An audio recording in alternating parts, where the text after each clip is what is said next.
Welcome back to Assassin's Creed Origins on this fine Sunday afternoon. And we're going to have a chill episode today. So, within the DLC, there is a thing called Discovery Tour, which, from the look of it, is just a load of little documentaries about ancient Egypt. So, it's a good chance for me to get my nerd life on. I did mention all the way back in part 1, the reason I picked up this game, as much as I do like the Assassin's Creed trilogy, was that I have gotten quite into ancient Egypt in the last year or so. So this is a good chance for me to just nerd out a little bit, flex those hashtag scholar muscles. They are a real thing, trust me. And get a couple of trophies maybe while doing it. So first things first, we'll do some of the pyramid ones first. It's not going to be heavily actiony with this episode. It's probably going to be more information, more educational, which is a nice change. We are only going to do one recording of the Discovery Tour, but I probably will go through most of it. I think we ought to start with crucifixion. Yeah, we'll start big. We'll go for crucifixion first.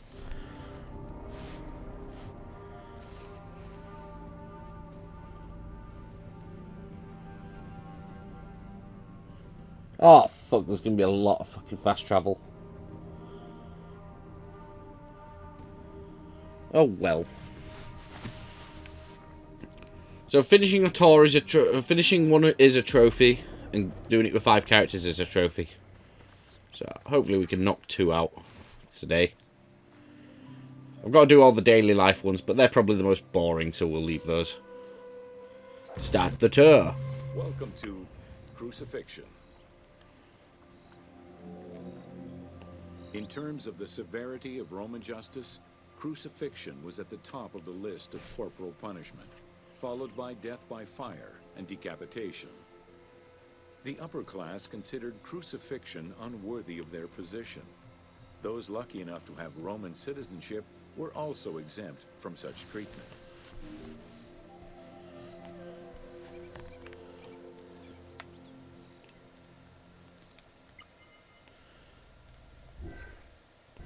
Close.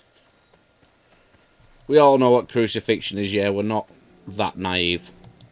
Easily accessible, crucifixions were popular entertainment among the citizenry. Unlike throwing victims to wild animals, which required an arena, crucifixions did not require any particular setting.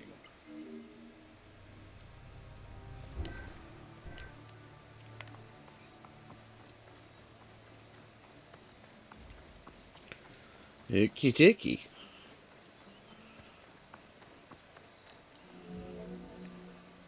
Those subjected to crucifixion were almost always slaves, traitors, and lower-class citizens. Roman deserters were crucified because the betrayal of the soldiers was perceived as endangering the lives of Roman citizens.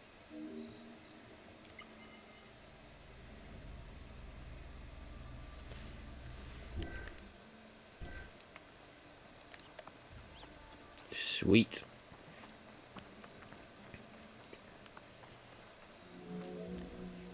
In 71 BCE, a major slave uprising in Italia was repressed by the Roman army. This resulted in the crucifixion of 6,000 men, including their leader, a slave and former gladiator known as Spartacus.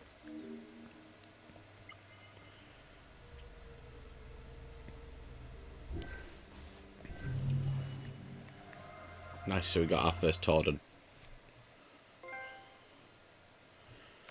Okay. Gonna change character to Julius Caesar. So nice, we're 1 up. We're learning.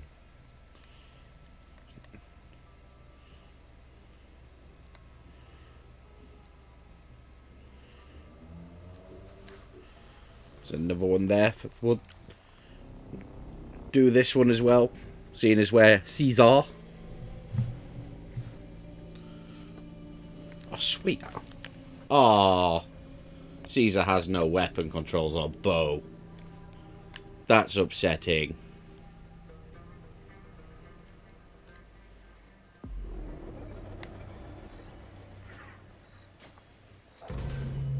Welcome to Roman military equipment.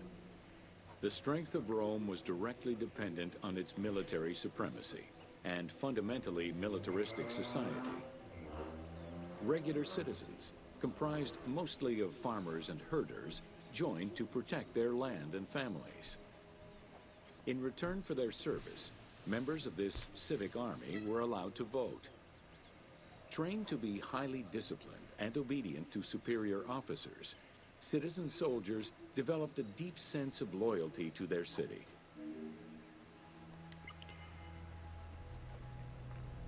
So that's from Tiberius's triumph. So that's a bit after this period, because obviously it goes Julius Caesar, Augustus Caesar, and Tiberius is a little bit after that.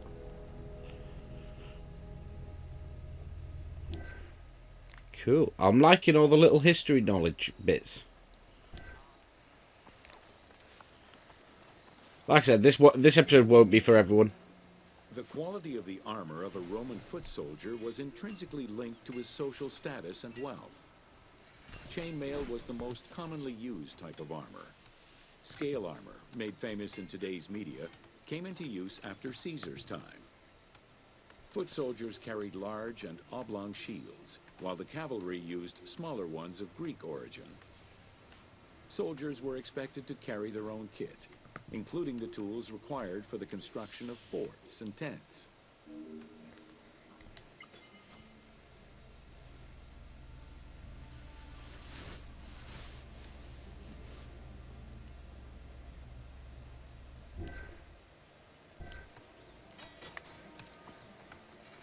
Run, Caesar, you bastard.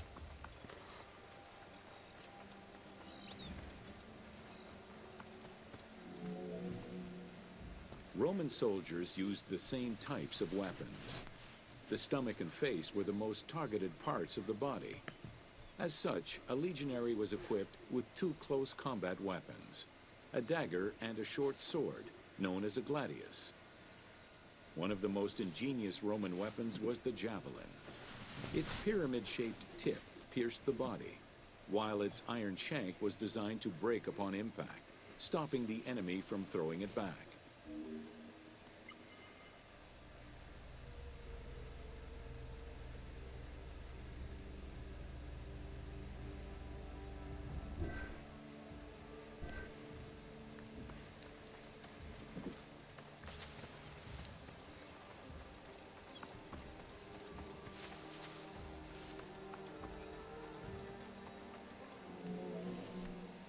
During their conquests, the Romans regularly transformed enemy technologies to add to their own formidable arsenal. After capturing a Carthaginian vessel, the Romans adopted its better features and constructed a superior fleet of ships. Adapting heavy artillery designs from Greek models aided the Romans in building catapults and ballistae. The latter became an iconic symbol of Roman warfare. Ooh, look at that.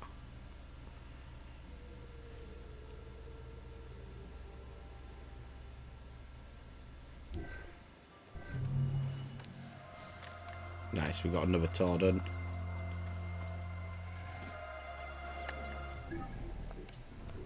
Swap character to Aya. We'll do something Egyptian. Oh, there's a timeline as well.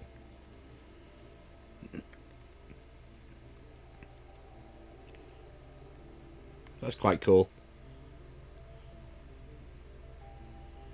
Look at this. 1,000 years. And compare this gap to this gap. Jesus.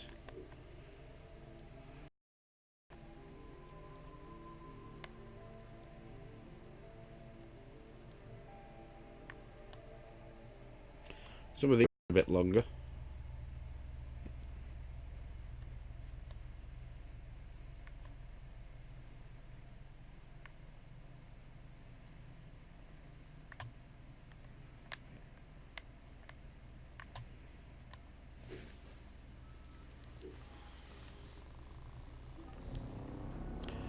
Do one of the pyramid ones.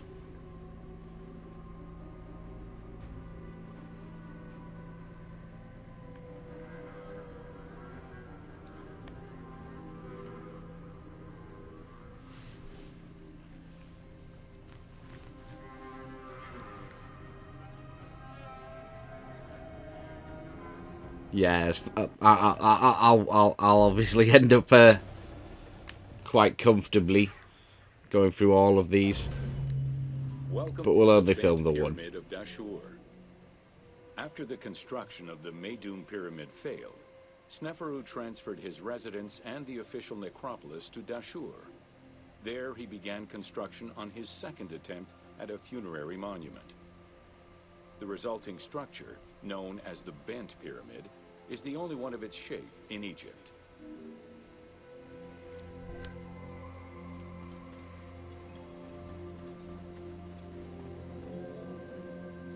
Though the pyramid also proved unstable and was abandoned, it marked a technical and architectural breakthrough. Heralding an important design transition, the Bent Pyramid displays a shift from the step pyramid to a functional smooth-sided pyramid.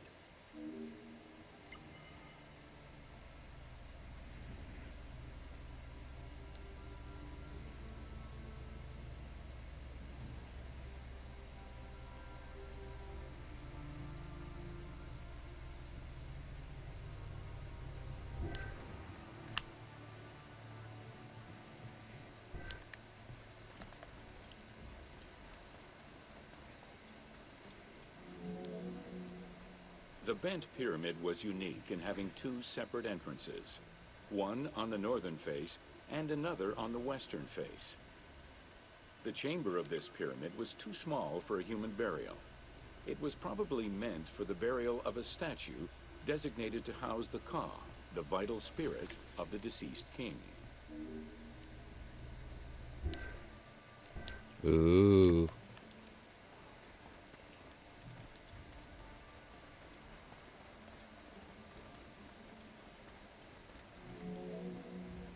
With the Bent Pyramid, architects successfully experimented with a completely new idea: to build the pyramid with a core of huge stones settled on a progressive horizontal design. This way, each construction phase could be completed in a single stage, allowing the architect complete control over every design element. Unfortunately, these precautions did not prevent sagging or cracks in the interior rooms of the pyramid. Sneferu abandoned the monument and began the construction of yet another pyramid. Sneferu needed like fucking 3 cracks at that, didn't he?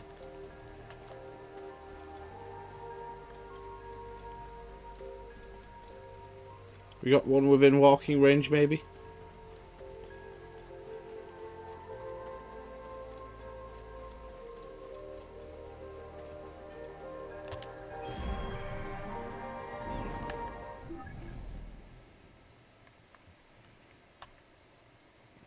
We do as well, you know.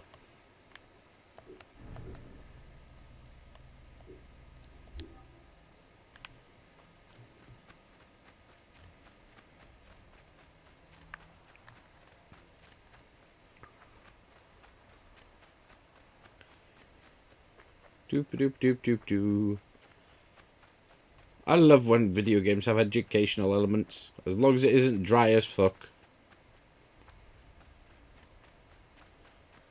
I'll never say a bad word about it.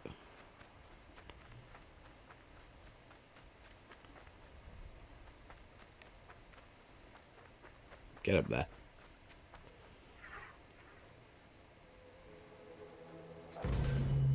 Welcome to the Red Pyramid of Dashur.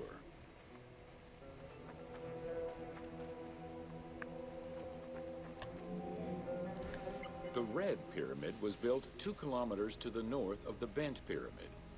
It was so named due to the reddish limestone used in its construction. The Red Pyramid reached a height of 105 meters. While the ground level of the Red Pyramid is lower than that of the Bent Pyramid, its height is virtually the same. The task of making the pyramid a geometrical, true flat-face pyramid brought about yet another new design concept: the use of casing blocks.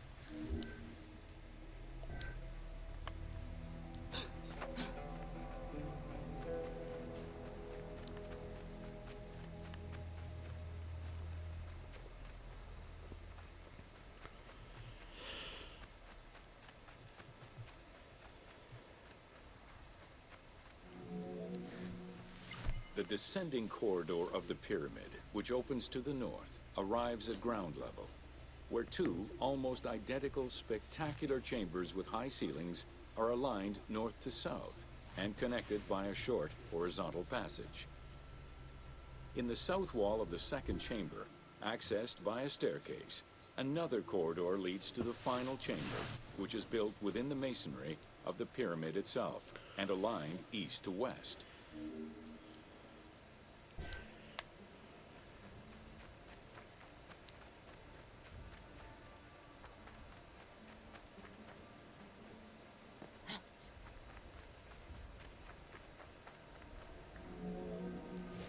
The annexes of the Red Pyramid consist of a small funerary temple located to the east. A causeway presumably ran due east from the temple, but it has yet to be excavated.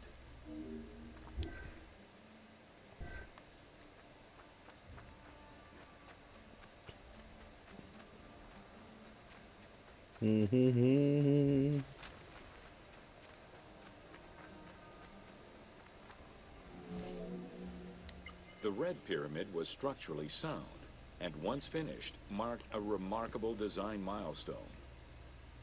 Finally successful in his attempts to build himself a suitable funerary monument, Sneferu knew his future beyond death was assured.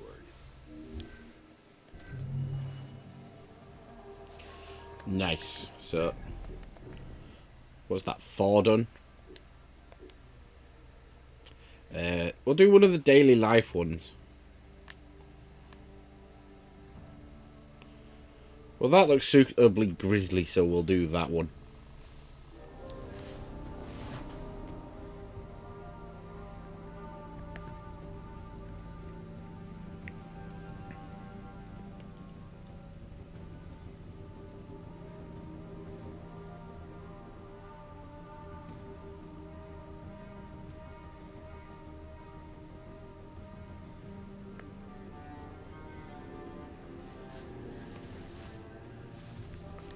Yeah, borrow a civilian's boat. More like throw them off to crocodiles.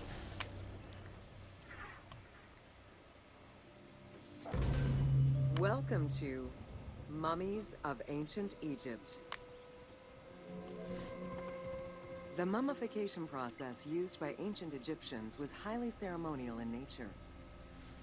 The different types of mummification took into account the social level and richness of the deceased and even included animals.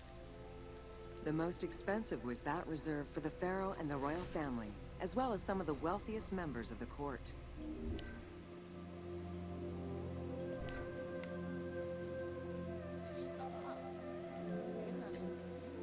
The first step was cleaning.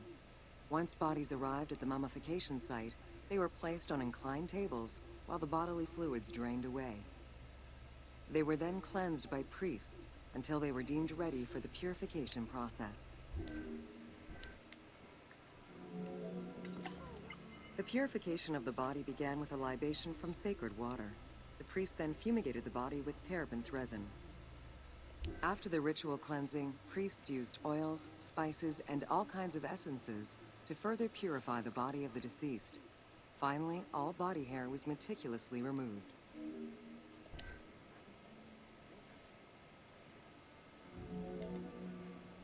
Once the body was properly purified, embalmers removed the organs, following very specific procedures. First, the brain was extracted by inserting a spoon through the nostril to break the ethmoid bone. Then, using a spatula, the pieces of the brain were removed as thoroughly as possible. What matter remained was extracted after a process of liquefaction, achieved through the use of a caustic liquid. The cranial box, once emptied, was rinsed and disinfected with palm wine, and then stuffed with strips of linen cloth and liquefied resin.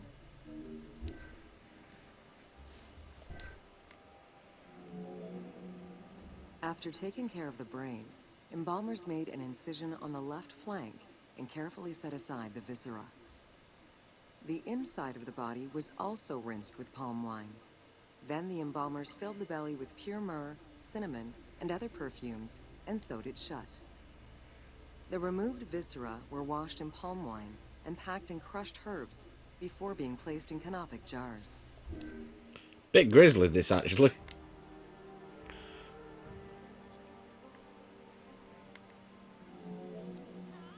Canopic jars were placed close to the sarcophagus or kept in a chest nearby. At first, the viscera were wrapped in tissue and placed in the vases. As the ritual requirements became more elaborate, ointments, spices, and even water and natron were added to the process.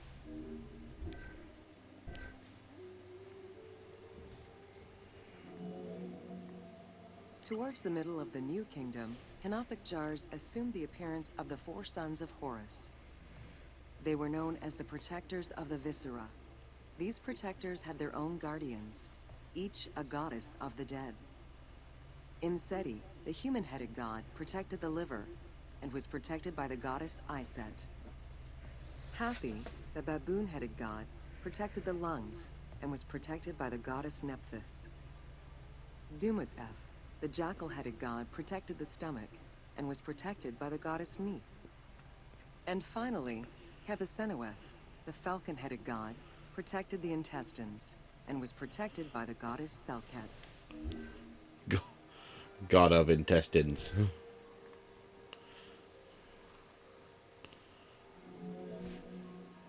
Natron is a naturally occurring mineral found in evaporite. These sedimentary rocks are made up of mineral salts and were generally mined from lake beds in Egypt.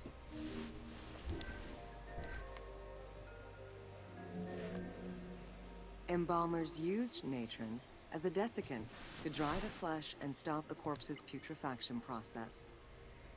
Once the body was cleansed and eviscerated, the deceased was covered in natron for about 40 days. Once desiccated, the body was prepared to be wrapped in strips of linen.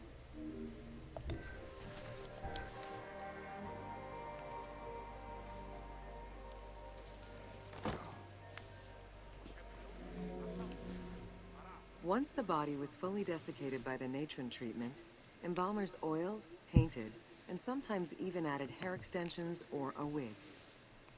They often used a henna-based antiseptic preparation to give the body a more colorful and lively appearance, while preparing it to resist molds and fungi. It's quite a long one, this one, isn't it?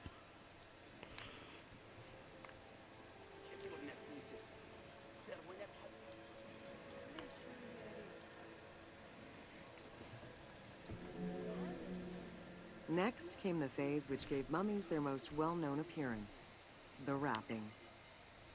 Originally, each part of the body was wrapped separately. Men had their arms crossed on their chests, while women had the right arm folded over their breasts and the left arm stretched along the body. However, techniques evolved over time. Eventually, the body as a whole was wrapped with limbs alongside the body, and increasingly sophisticated and different techniques of weaving flax bands were developed.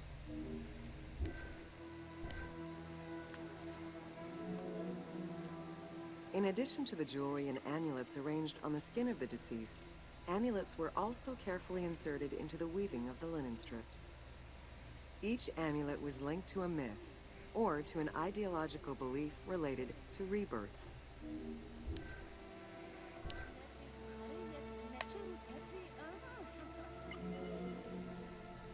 Masks were an important part of a mummy's finery. Early wooden funeral coverings were very expensive, however, and soon replaced by masks created through a technique known as cartonnage. Masks fashioned with this method were created by laying several layers of linen or papyrus pulp on a base made of mud or straw. Cartonnage was used for more than funerary masks. Ornaments and the animal coffins of the late period were also made in such a fashion.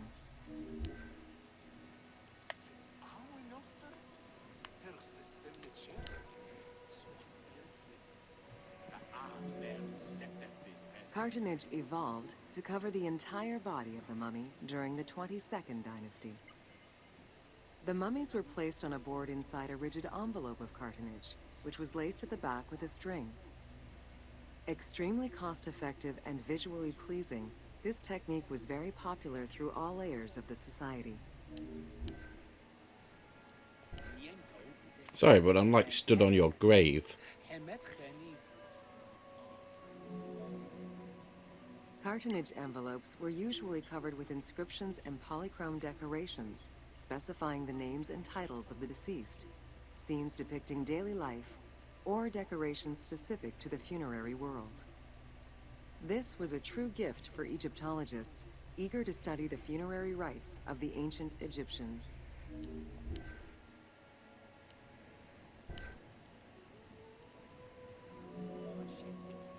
Once the mummy was properly wrapped and adorned, the embalmers proceeded with the ceremony of the opening of the mouth.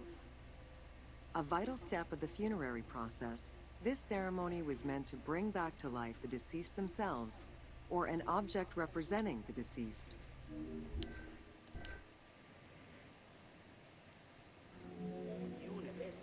There were no less than 75 different stages for the opening of the mouth. It required the application of the same oils, ointments, spices, and perfumes used during the mummification process. Makeup was sometimes part of the process as well.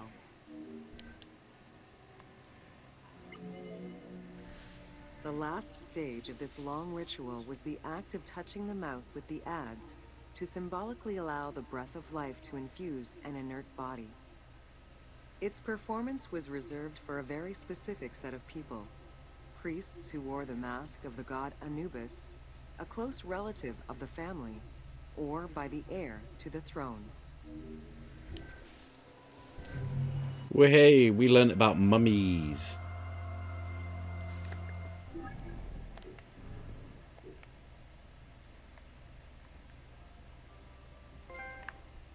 Nice. Another trophy. What else we...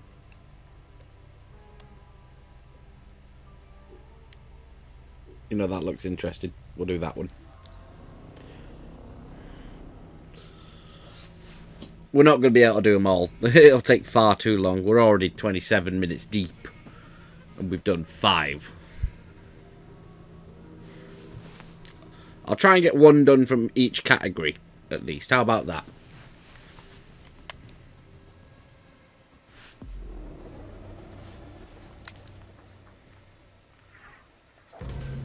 Welcome to Osiris, the first mummy.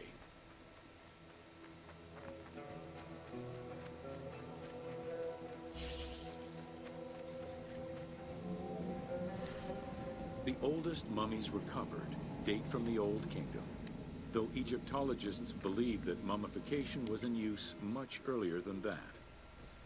At first, the body was mummified through environmental desiccation, by leveraging the dryness of the environment and the heat of the climate. Early experimentations in mummification were conducted with the use of resin made from tree sap. Strips of linen were only used on some superficial parts of the epidermis of the hands or jaw. You know, I think I'm pretty sure I've seen that. Because I was at the British Museum because I went to hunt down the Rosetta Stone and get a picture with it. Being the nerd that I am, it was priority 1 while I was in London. And I did have a look around the ancient Egypt exhibits. Ideologically, the will to preserve the body is not explained in any way until 3600 BCE. This is when the Egyptian belief that the body housed the soul was finally documented for modern Egyptologists to eventually decipher.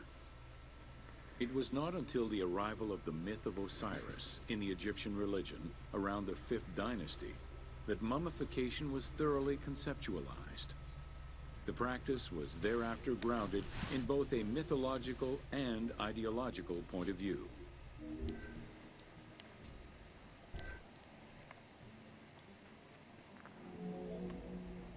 Osiris was mainly known as the god of the dead and the god of resurrection. The most well-known Genesis myth concerning Osiris is that of his dismemberment. I mean, you better tell us what it is. It is Plutarch who gives the most simplified and complete Oh, good. summary of the story. Within Egyptian mythology, Osiris represented the first king to rule Egypt. Jealous of his power, his brother Seth attempted to usurp his throne. After several unsuccessful attempts, Seth succeeded in killing his brother by dismembering him and scattering the pieces of his body all over Egypt. Isit, the Great of Magic, traveled all over Egypt in search of the pieces of her husband's body. After a long search, she recovered all the pieces save for his manhood, as it was eaten by a fish.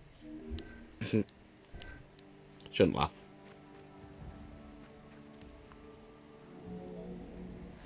Isit then reassembled the body of her husband by binding it together with strips of linen. Aided by her sister Nephthys, another powerful magician, they gave Osiris the breath of life. This not only brought him back from the dead, but also allowed him to recover his virility long enough to impregnate Isit, thus ensuring his succession before, once more, dying. Thus Horus was born.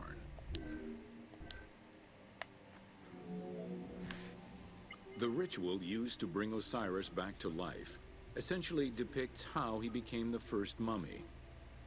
It is why, on the sarcophagi of kings, we often find Isit and Nephthys represented as the magicians who restore life to the deceased. Yay, we learn. Fucking hell. Eaten by a fish, poor bastard.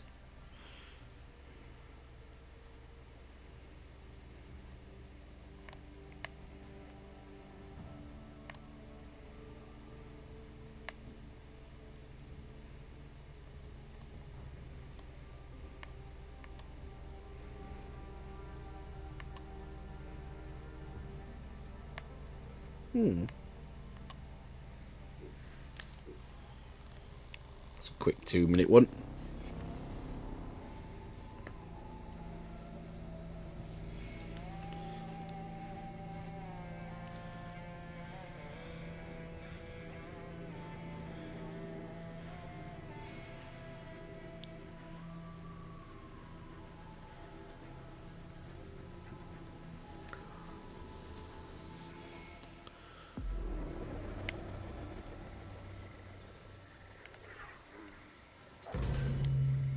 Welcome to Flora of Ancient Egypt. The climate and unique geography of the Nile Delta offered a wide variety of plant species. Many of these plants served as sustenance for ancient Egyptians and as crops for trade. The Nile's consistent seasons allowed Egypt to sustain itself for centuries.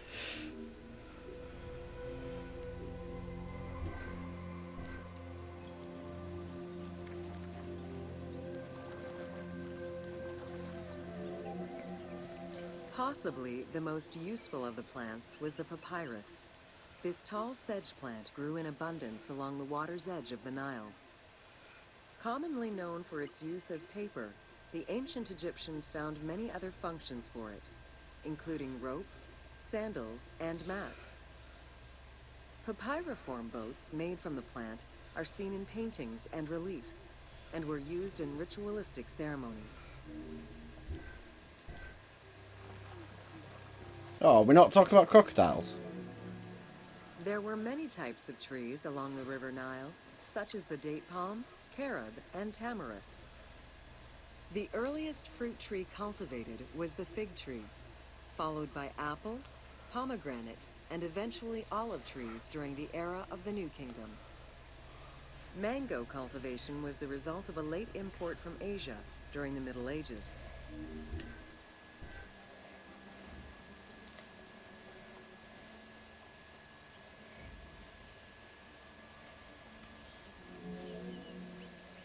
Some trees were associated with gods, such as the acacia with Horus.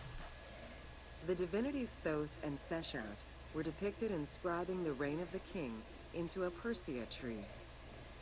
The sycamore was connected with the goddess Iset, patron of the ritual of life. We just learnt about her. See? Fun. We're learning.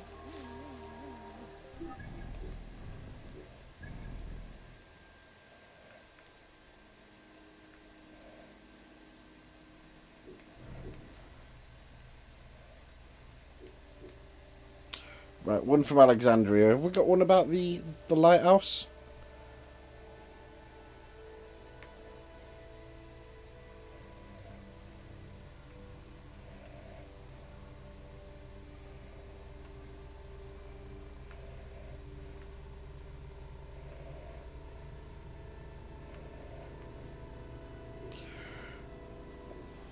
Got one on Cleopatra, which is relevant because she's in the game.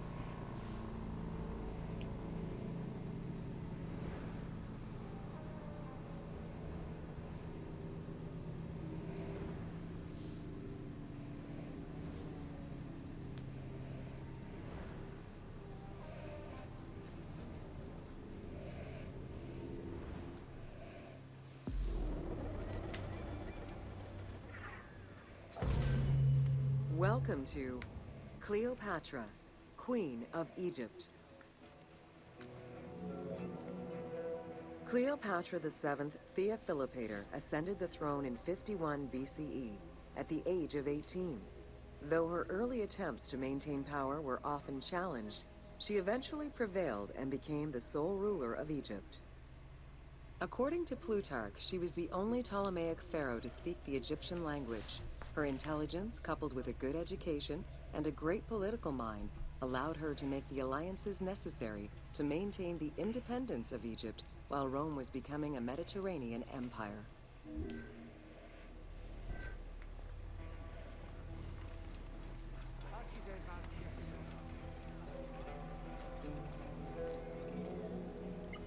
It is important to understand that Cleopatra's knowledge of Egyptian language and keen understanding of the culture allowed her to make powerful ideological reference that resonated with ancient Egyptians. By associating herself with the goddess Isis, the Divine Mother, Great of Magic, and repository of divine essence, Cleopatra firmly established herself as the protector of the two lands and legitimized her place on the throne.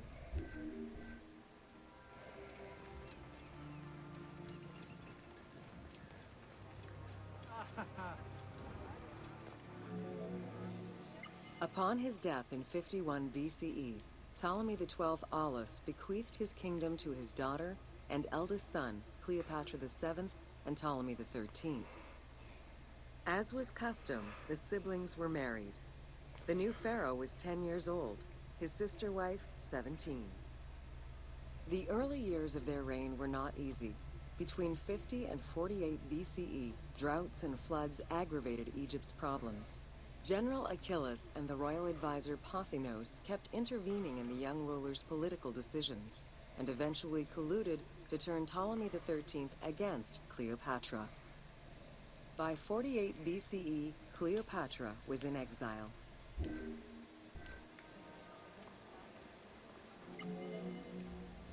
During Cleopatra's exile, the Roman Empire was not without its own internal conflict. Caesar and Pompey were at war with one another, and after his defeat in 48 BCE, Pompey fled to Alexandria in the hope of finding refuge. This turned out to be an unwise decision.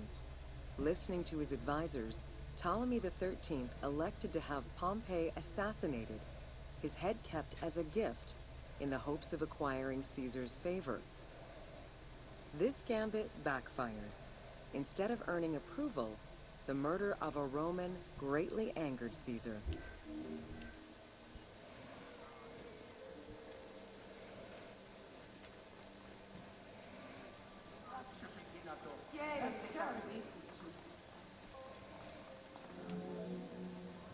Cleopatra, aware of Caesar's anger against Ptolemy for the murder of Pompey, decided to take advantage of the situation.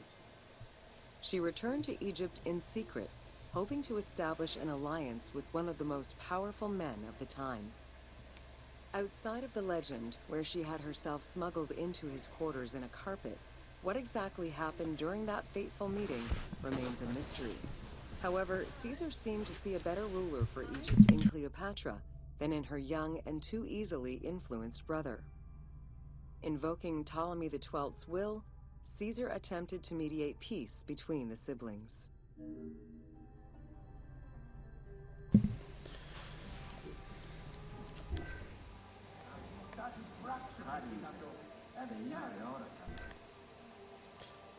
We saw that legend in the game. Ptolemy XIII was enraged by the turn of events, and his advisors were none too happy to see Cleopatra return. Urged on by General Achillas and Pothinos, the young pharaoh plotted against Caesar and Cleopatra, resulting in the siege of Alexandria in 47 BCE. It was in March 47 BCE that Caesar defeated Ptolemy XIII's forces. The young pharaoh drowned in the Nile after having fled the battlefield.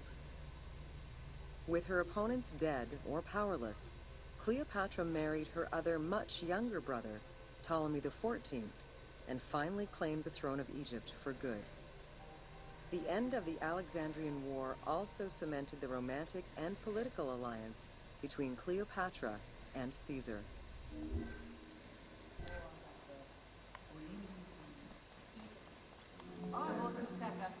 In June of 47 BCE, Cleopatra gave birth to a son, whom she called Caesarion. Caesar did not accept the boy as his heir, choosing instead his nephew Octavian. Nonetheless, on his return to Rome, Caesar invited the queen and her brother husband to stay in the city. Her presence still drew much disapproval from the Senate. Always a strategist, Caesar left 4 legions in Egypt, and a man he trusted to direct Egyptian affairs, giving him control of the wheat supplies essential to Rome. Cleopatra and her entourage remained in Rome until March 44 BCE, when Caesar was murdered.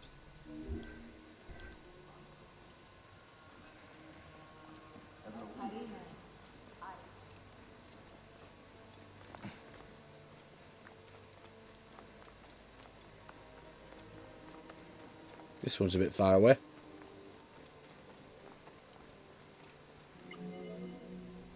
Caesar's most faithful ally, Mark Antony, often visited the Queen of Egypt during his stay in Rome. Unlike most, he recognized the legitimacy of Caesarion, the natural son of Caesar. Antony knew he would need the riches of Egypt in order to fight Octavian and claim the Roman Empire. Cleopatra, in return, saw a powerful ally. In the winter of 41 BCE, she arranged a sumptuous tour of Egypt by boat to show Antony the wealth of her country and the power she held as its ruler. A romantic and political relationship followed. The Roman Senate was once again most displeased. To calm spirits in Rome, Antony married Octavia, sister of Octavian.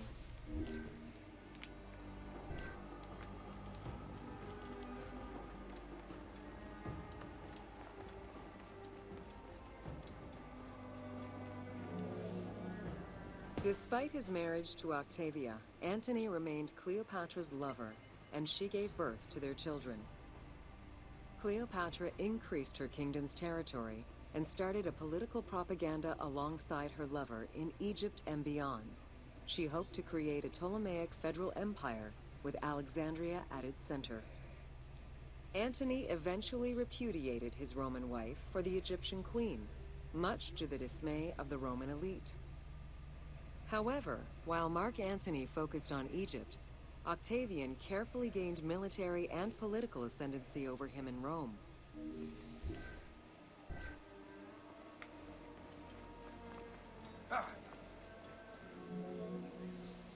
Octavian managed his own propaganda campaign and succeeded. The Roman people hated Mark Antony and Cleopatra. To avoid the censure still inherent in attacking a fellow Roman, Octavian simply declared war against Egypt. Rome's power still reigned supreme. The powerful Egyptian fleet, led by Cleopatra as well as Mark Antony's forces, were defeated in 31 BCE in Actium. Octavian arrived in Egypt in 30 BCE to formalize his victory.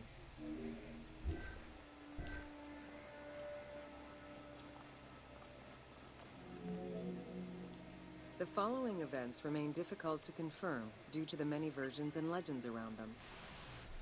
It is believed that after hearing a rumor about Cleopatra's suicide, Mark Antony committed suicide himself. He was brought to the Queen as he slowly passed away. Knowing that Octavian would have her chained and paraded through Rome in defeat, Cleopatra planned her own suicide. She most likely killed herself with arsenic, though admittedly, the version where she uses an asp to deliver a fatal bite may be considered more dramatic. What happened to the body of Cleopatra is still a mystery.